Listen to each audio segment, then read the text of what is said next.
Welcome to Color Country Politics, where we discuss all the important political issues facing Iron County, Utah.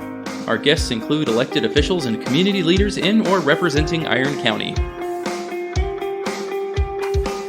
This is episode 38, Getting Your Head Right. And welcome back to Color Country Politics. I am Jenny Hendricks. I'm Jesse Harris. And we are really excited today. We've got Amy Nielsen here with us. Amy is a clinical mental health counselor here in Cedar City. She's in private practice and she serves people from all over the region.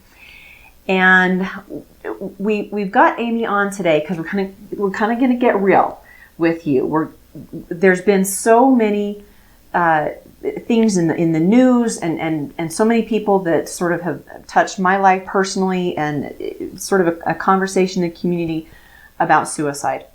And so we wanted to bring a mental health professional on, and thank you so much for filling that role, to talk about kind of what's going on in southern Utah and Cedar City and Iron County.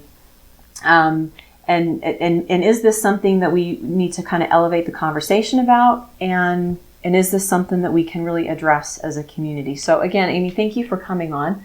Okay. And let's start just with some statistics. I pulled some and just to kind of get us started here, I think, so my numbers come from 2017, so yours are probably a lot newer. But from what I have, it says that suicide is the 7th leading cause of death in the state of Utah. That was shocking to me. I did not realize that. There's been, nationally, there's been a 30% increase in the rate of death by suicide from 2000 to 16.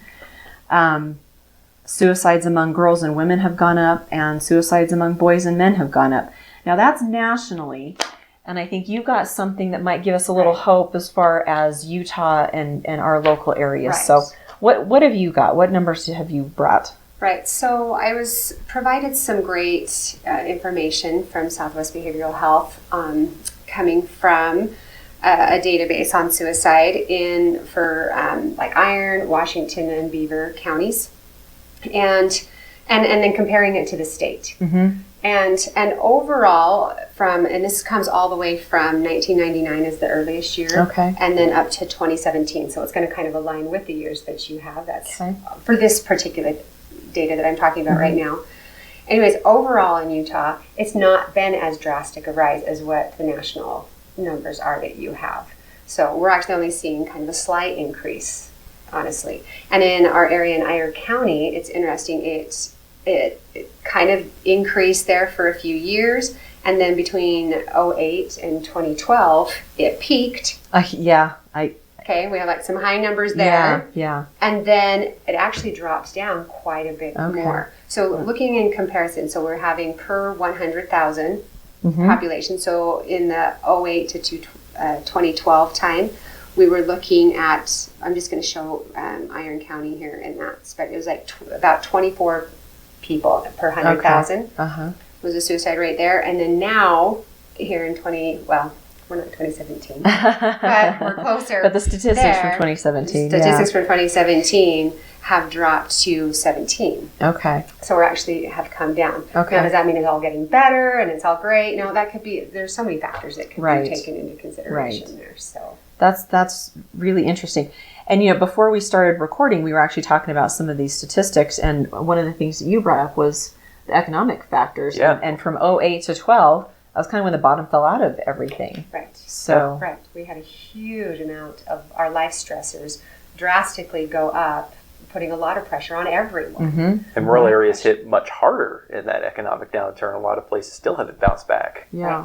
Right. And I'm kind of curious just because I think we see some pressures rising even now. Uh-huh. Everybody's waiting for the next shoe to drop now. Yeah. We've all experienced that, and I think we can see the numbers and costs and everything going up. So we're all you can see the tension rising mm-hmm. among people now. And that is something I am seeing in my practice, just people coming in for stress. Okay. The anxiety related around that everybody is kind of waiting. Mm-hmm. I hope not everybody, but the ones coming in to see addressing that factor, like there's that worry that it's all going to fall out from under them. like almost like the anticipation is worse than if something really would just happen. Right. Then if it happens, you just deal with it. Right. But it's the anticipation that kind of creates Right, that it builds anxiety. that. Yeah. Absolutely. You know, one of the statistics that I was reading as I was kind of prepping for this recording is, and maybe you can help me, you know, verify whether this is true or not, is it seems like the age of people attempting or actually accomplishing suicide is getting younger and younger and younger. Are you seeing that, or is it just more in the media? Is it just more in our faces? Right. No, that actually I do see. Say I've seen it in my practice, and also let me refer here to as well. So the prevention department of Southwest also did a study. I want to make sure I call it the right thing. Is the Student Health and Risk Prevention Survey, and they conducted that among the 6th to 12th graders in Southwest Utah. Okay. Okay, and when they did that, what they found in here, it talks a lot about kind of mental health needs, not necessarily specifically suicide in these increases, but that there's a drastic increase for youth in these age ranges needing that higher level of mental health treatment compared to before. So it was like an increase. Let me see.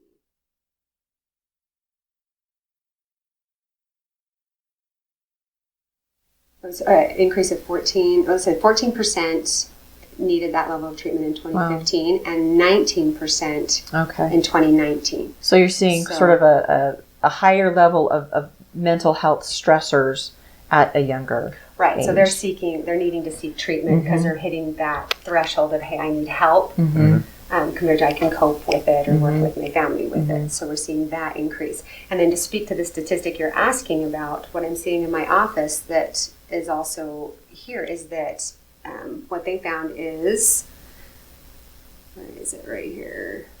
The number of kids seriously considering suicide has also gone up with every grade surveyed, with the largest increase among our youngest youth, which was 6th grade. Oh, so they have the largest group. And I have seen that in my practice. When I first started practicing over a decade ago, if somebody was coming in for suicide, and I haven't necessarily seen numbers grow in the number that I see, but the population was coming in was our young adults, maybe some adults, and then 14 up, in that range of contemplating or having ideation and stuff like that. In the last couple years, I've seen a huge number coming in from 6th and 7th and 8th graders. But really what worries me is those 6th graders and then even younger, having 4th and 5th graders coming in, having those in their head. And instead of previously where I would have heard, I feel devastated, I'm upset, I don't know how to do this, I'm struggling, to I'm going to kill myself. Wow. Like that being the statement. Parents coming and saying, I heard my 4th grader say, oh man, I'm going to kill myself. How traumatic as a parent. I mean, just how devastating. So we can clearly agree that this is an issue. This is something that is happening in our community. This is something that we need to address. Okay, so if we agree that is an issue, let's talk about why is it an issue? What is happening? What are the root causes of this? Not just in kids that young, but sort of across the board. So in your practice, what are you seeing what are the stressors? What is the mental health issue that's causing so many people to feel that way? What I see in my practice, and this is partly coming from the way I view treating mental health. Okay. So primarily the diagnosis and things that we're looking at that we see in conjunction with this is either depression or anxiety. Okay. Huge numbers growth in both of those. Okay. In all ages. Okay. And I can't quote exactly where the statistics come from, but we know there is a drastic increase nationwide, local-wide, everything of depression and anxiety in all ages, but especially our youth. Wow. Right?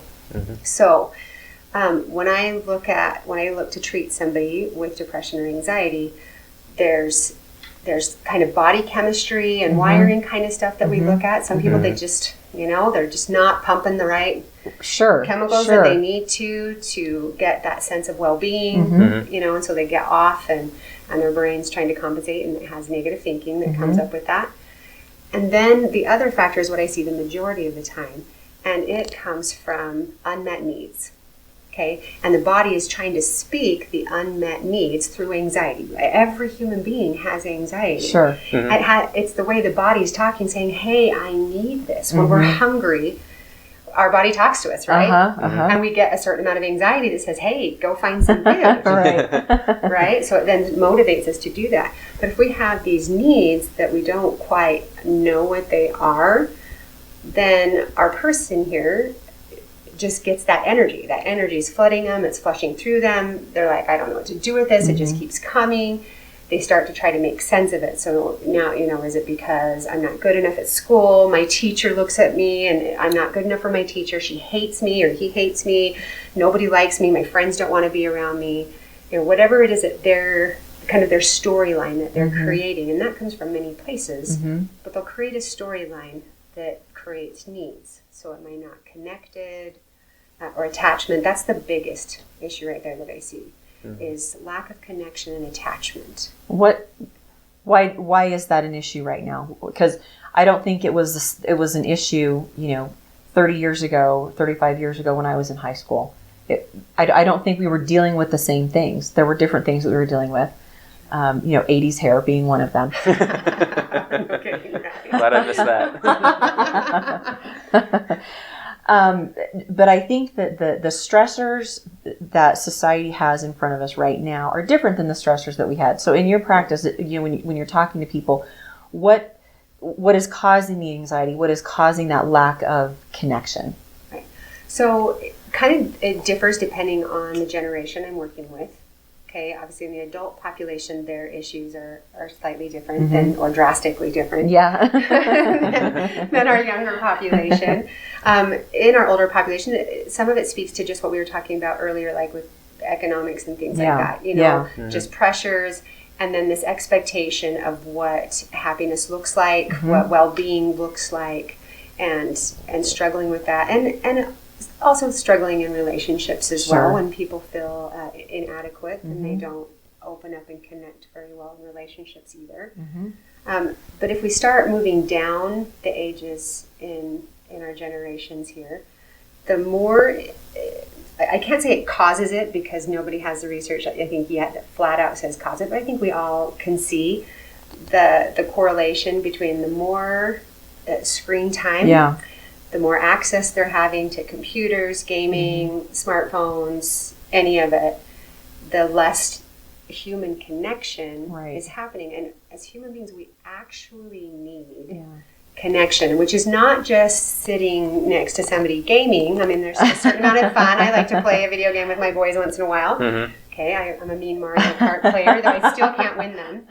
No, my son beats me handily every time. No kidding, that's hilarious. But I tried so hard, I'm getting closer, but I still have not beat them. That's cute. But our kiddos, they need eye contact.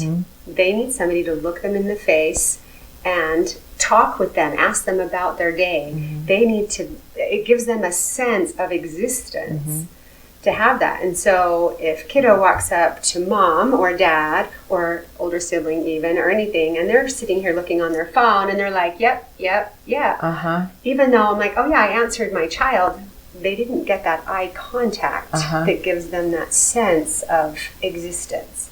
That's interesting because I think a lot of times we talk about smartphones and screen time and that sort of thing in the context of we need to really pay attention and possibly limit the amount of screen time for kids. But you just brought up a really interesting point. If the parents are on their screens as well, limiting the kids' screen time probably doesn't matter as much because everybody sort of needs to limit their screen time so you can have that personal engagement. That's really an interesting point. Right. Well, and how often, so I'm a people watcher. Okay, and this may intimidate anybody who's listening. Any of us who study people or people watchers. But I can go into stores around town and just watch. I'm just fascinated and just watch. And you can see mom over here on their phone and kid over here on their device. And this is a great babysitter. Yeah. This kid keeps my kid busy over here, so I can be on my Facebook or my Instagram or even my grocery list. Right. You know, whatever. Like, let's keep you just quiet and busy over here so I can just get this done. Right. Now, I hope nobody ever takes this as judgment, because myself, I have handed my kid my phone for a minute, like, give me just a minute. Give me a second. Yeah. You got to do what you got to do. Right. Right. So this is not to pass judgment. It's just to create awareness. Mm-hmm. Awareness that there actually is important things that happen in the interaction when we look our child in the face and either correct them or take care of their need, or even just snuggle them in because they're having a moment, or carrying them under our arm out to the car because they're not handling the store, whatever, rather than handing them the device. Okay, there's important body chemistry even that takes place. So oxytocin, the bonding chemical, floods when we have eye-to-eye contact and needs are being met. Okay. Okay. That is really fascinating, because I was going to kind of take this in a whole different direction and kind of tell a story about my daughter and, you know, and her friends and stuff. But I think that having that conversation about adults and parents and adults in children's lives, whether you're a parent or a grandparent, you know, the favorite aunt or whatever, that let's check our own screen time. Right. That is really, I don't mean to go on and on about that, but that's really a fascinating sort of lane to go down. That's I'm really glad that you brought that up. Right. If you're gonna explore prevention, then we're gonna be looking at parents. Set your phone down, literally, like all the way down. Leave it in another room, and get that time with your kids. Okay. You know, we hear about the benefits of family dinner together. Sure. Well, get off the phone during family dinner. Make sure they're off their phones, you're off their phones, because again, that bonding attachment is going to take place when a need is getting met and we're eye to eye. Yeah. Where does that happen in our day? Yeah. Okay, at all ages. Yeah. It happens. That was the rule at our house. We had dinner every night and no phones at the dinner table. And you think about it, how long does it really take to eat dinner? 20 minutes? Right. I mean, you can go without your phone for everybody can go without, even a real estate agent can go without her phone for 20 minutes during dinner. Use that as your charge time and your charge time. I love that. Yeah, that's perfect. Right, and that's if you can't, come see me. Let's look on what that's about. Like, why can't we go 20 minutes without dissect that. That's awesome. That's awesome. Now, I do want to bring up the story about my daughter, who's 21, and she's in college, and she's in a sorority, and so my kids were born in 96 and 98. So they really didn't get access to a smartphone until they were much later in high school. But we do see kids who are itty bitty with some kind of a device, some kind of a screen. And you know, this new class of freshmen that was coming in, you know, she's doing her thing. And she called me and she said, "Mom, they're different." She said, "They don't make eye contact. They can't, they don't get sentences. They don't get instruction and following instructions. And that's, I mean, have we taken for granted that kind of human interaction?" And what was so shocking to me is she's only 3 years older than these new freshmen that are coming in. But even that amount of age difference, it was so striking to her, the difference. And can you attribute that to kids getting screens and more time younger and younger and younger? Right. So if we can say that it's a cause, again, we don't know yet. We've got to see some really good data come out on that, right? Some really good research. It gives SU psychology department something to work on. Okay. I hope they're watching. Right? But we can definitely see a correlation. And what I see in my office, so transitioning off parents and then the accountability of our kiddos on these screens, there is a difference between communicating online and in person. And even now, even as a counselor, we have to take into consideration two different personas when our young people walk in the room. We have their in-person self, and then we have to evaluate and talk with them about their online self. And there's differences even between them. And that is my suspicion of why we're having such an increase in anxiety in particularly social anxiety, that ability to socialize with others, because here in my online persona, I am painting a picture of who I want to be perceived as, what I want to project out there. But then I got to show up in person, and I don't have any Snapchat filters to remove all of my blemishes and make my hair perfect and my eyes bigger. Yeah. Like I don't have any of those to change that perception. It is just me in the raw, and that is making our youth really anxious. That's amazing. I never, because my kids are older, so I'm not involved in that, on a daily basis. But you're right. How many images do we see? I mean, even in people my age, how many filtered images do you see? And you're right, the eyes are just a little bit bigger, the lips are just a little bit poutier, and then you show up in person, it's like, oh, that's it? Right. Well, and even just listen to your reaction just right there. They're fearing that right there. Yeah. That letdown. Yeah. That where somebody looks at them and they're not that lit up. Yeah. Thing. Now, I really think the majority of people in the world, like, they really are good, and they don't grab that. But everybody's afraid that they're grabbing that because I just got 10,000 likes on my duck-lipped, big-eyed picture that was filtered. Yeah. Right? So, that's how I need to show up. We can't show up like that in life. Yeah, sorry. Honestly, I've only ever met one person who is exactly like they are in person as they were online. It was a little disconcerting. No kidding. Yeah. Like because they've had a lot of surgery, or because their online profile was just really bad? The persona was just exactly the same, and I mean, as someone who's I've been on the internet since like 1994, and you're used to the idea of there's someone presenting a different self on the internet than they present in person, and for someone to have like no disconnect between the two, it's like, oh well, that was very unexpected. Yeah. The internet was just barely around in 1994. I know. Wow. Yeah. You've been at this a long time. You better believe it. That's why he's the tech guy. Well, let me kind of segue into, okay, so we recognize that this is a problem. We've kind of talked about what are some likely causes, not proven, but we suspect that there's a lot of these things. As a community here in southern Utah, if we recognize that these things are issues, if we recognize that it is happening, what are some immediate things we can do? Like if there's somebody who is in our world and is in danger or is suffering some kind of a mental health issue or depression or the anxiety that you're talking about, what are some tools that we can use if somebody in my family is having an issue, or a friend, or someone else's child, but maybe I can see it. What do we do about that? Right. So first would be to be able to see it, right? Which means we're going to have to slow our lives down enough. We're going to have to disconnect enough to actually attune to the people around us. So one thing that we didn't necessarily talk about, but is a rising thing that I have not normally seen before, is the suicides happening where there's not the evidence around them. Like, you're not hearing, oh yeah, we were all concerned, oh, we've been having them into therapy, oh yeah, like everybody had some wonders or concerns there. We're seeing more show up that they had a really bad day.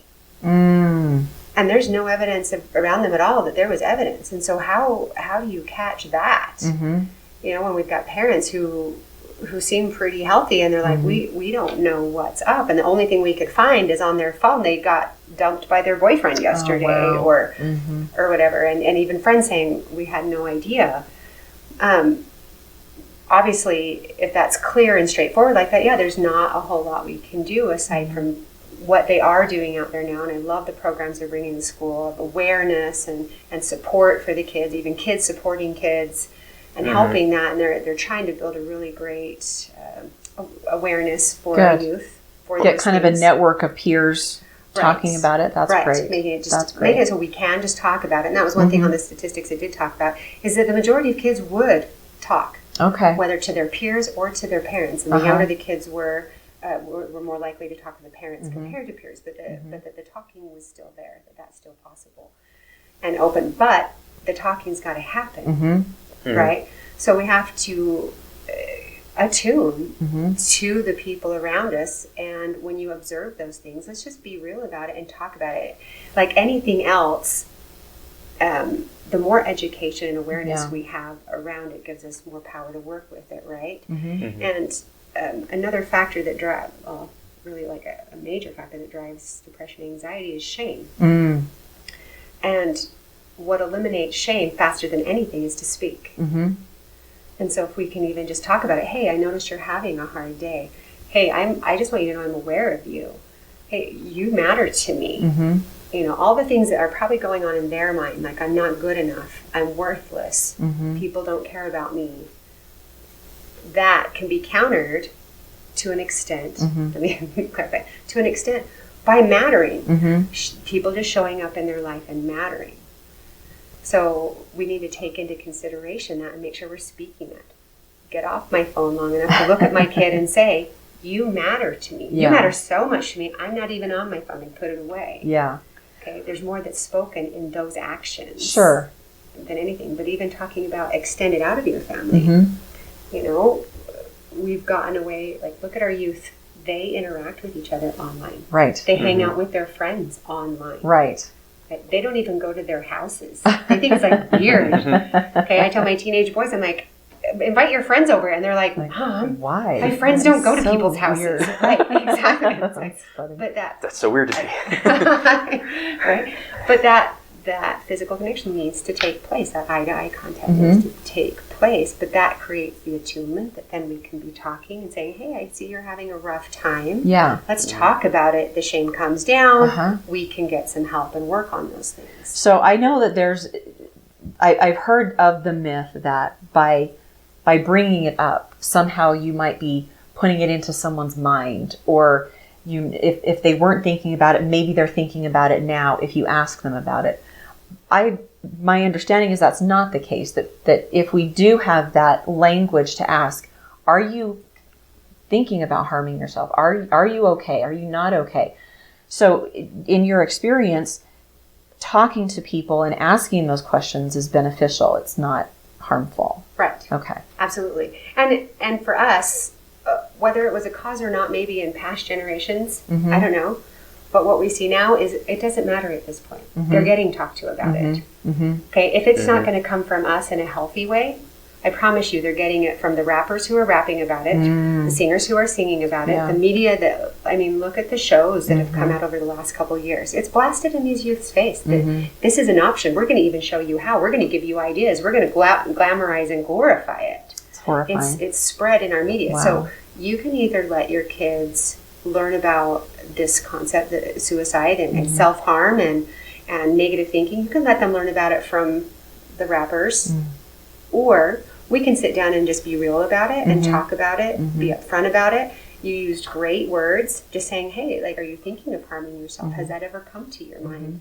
How can we support you in overcoming these things? And the Safe UT app, I'm guessing, is one of those tools that they have at their disposal too, isn't it? Ask that again. The Safe UT app that's out there. Is that the one that the kids use in the Yeah. high schools to kind of connect with Yeah. each other, and so they can report? My understanding is that they can report, and it's anonymous. Yeah, you can report, hey, there's someone who I think is, at risk right now, or, there's something going on, or you can say, hey, I'm at risk. Yeah, Right. yeah. Right. I think that's awesome. And it'll go to the school counselor, I think, and maybe the resource officer, depending on. I think it's all anonymous, and so Okay. you can just get anonymous help right from the phone. Wow. Okay. So they can Interesting. get access right there through that Yeah. as well. That's amazing. So, but I encourage as well, if somebody is concerned about someone, then absolutely talk to your school counselor. Talk to your teacher. Just get it out there. In the moment, it's excruciating for the person. Yeah. It's embarrassing and it's hard, and they just want to crawl inside themselves. But I usually get them after those moments, Okay. Yeah. and they're grateful to be alive. And kind of put those pieces back together. It's a long-term solution to a short-term problem. Absolutely. And one of the things that I think is so positive just recently is there was a $150 million gift from the Huntsman family to the Huntsman Center for mental health. And I think that mental health, the conversation around mental health, I think is becoming more normal. Like you're talking about depression and anxiety and the chemical factors. And it's not just something that everybody can snap out of. sometimes there's physiological things that are going on as well as mental things going on, and it's sort of a soup that you have to right. And that's usually out. the case. I promise you, it is always both. So I'm glad to see that there's that kind of investment. I was listening to a podcast a couple of weeks ago, and there's some legislative things that are happening. There's a couple of legislators who have really taken this on as a passionate project to talk about mental health and create sort of avenues legislatively to make those paths easier. So I'm glad to see that. Is there anything else that you would like the community to know about mental health, suicide prevention, anything like that?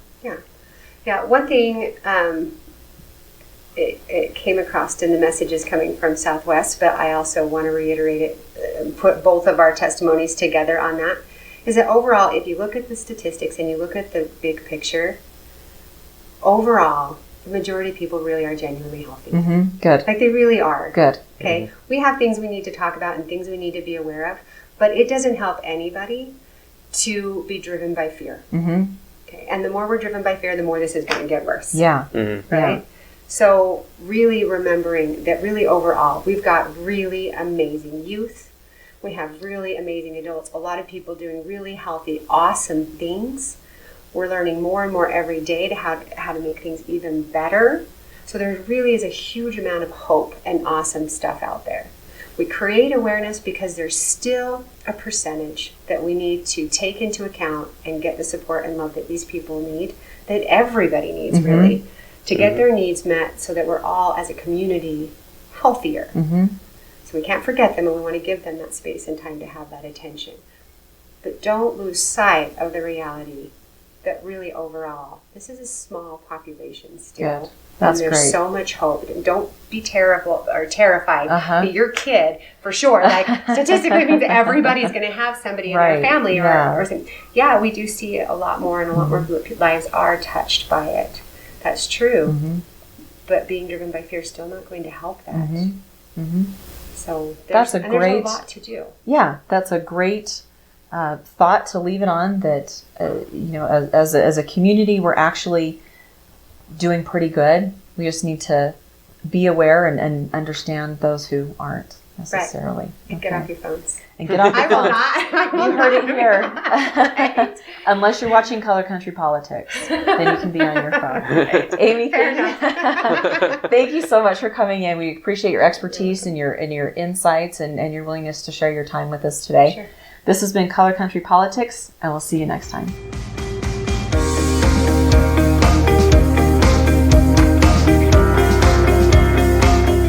You've been listening to Color Country Politics, a production in cooperation with Utah Politico Hub and graciously sponsored by Century 21 Prestige Realty at 121 North Main Street, Cedar City. Special thanks to Amoeba Crew for use of their song Background Indie Rock, licensed under Creative Commons. Subscribe to our podcast on iTunes, Google Play, or wherever fine podcasts are found.